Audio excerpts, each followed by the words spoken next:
So today I'm joined with the Homebuyer Coach, aka Joe Bartlett. And as time goes on, I'm reaching out to more and more local businesses, especially ones that have just started up or even more established ones, just to see how things are going, how people can collaborate and help one another. Probably a little bit controversial, mortgage broker firm meets mortgage broker firm.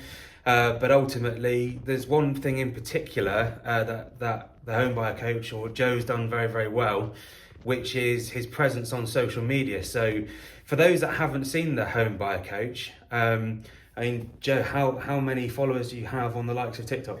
So TikTok now I think it's up to about 105,000 and Instagram around about 30,000. So that's a crazy amount of followers, and we're saying we've not built anything like that on TikTok.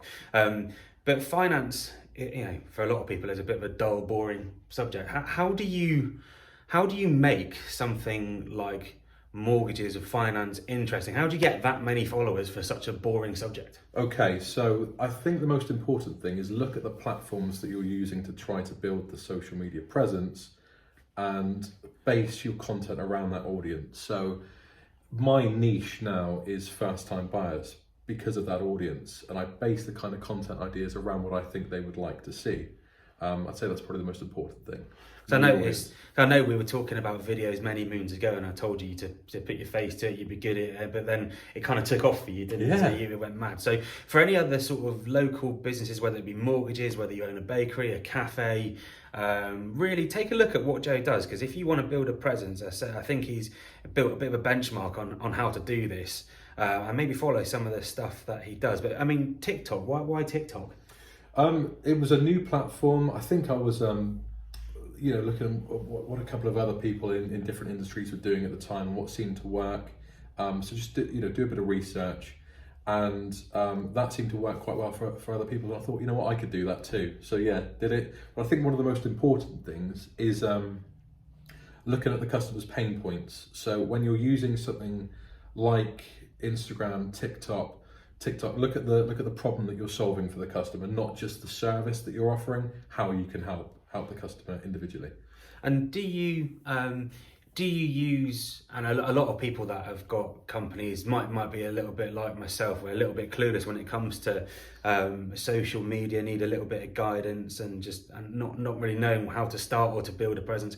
Is there a reason why do you use one platform over another, or do you just sort of stick to, I'm going to use Instagram and TikTok, that's the two that I'm going to use, and not do anything else? Or would you just literally just splash it everywhere?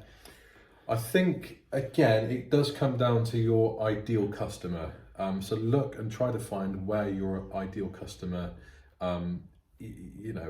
spends their time. If it's slightly older generation, you might be looking at completely different media aspects than the social type, The reason why I chose Instagram and TikTok specifically was because of the kind of age bandings of my perfect client, if you like. But that doesn't mean that eventually I won't go into other things, as the company builds. And so doing a bit of homework on your clients, which age groups use what platforms Definitely. in your sort of area. Yeah.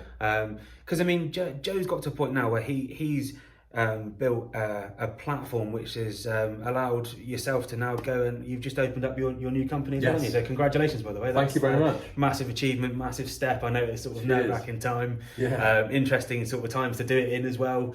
But stuff like this has allowed Joe's business to progress to the next level. So any business people watching this or thinking about starting a company or even having a company already, if you're trying to sort of build a presence and get your face out there, really look at some of Joe's stuff. He's done very well for himself, and I think just take a few hints and tips. But for now, I hope that helps a few people. Thanks for doing the video with me, mate. Really appreciate it, and good luck with your new venture. Thank you very much. Cheers, guys.